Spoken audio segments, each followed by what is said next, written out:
ولی در یک حدیث خواندم که بغیر شهید هر کسی را که میگفتن که دویم باره میخوای که دنیا برای، میگفت است نمیخواهم.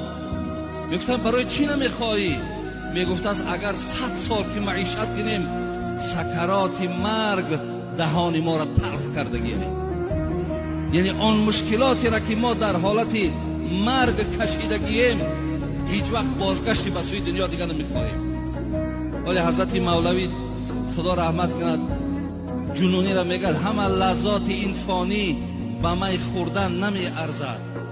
می برادرای عزیز، این می که امروز مردم دیوانه کرده یا درآمد پولش برای مثال بعضیا بسیار فایده‌ناک بعد از مراد از این می این نمازه، مراد از این می این محفل‌های خیره. همه لذات این فانی به می خوردن نمی ارزد. نباشد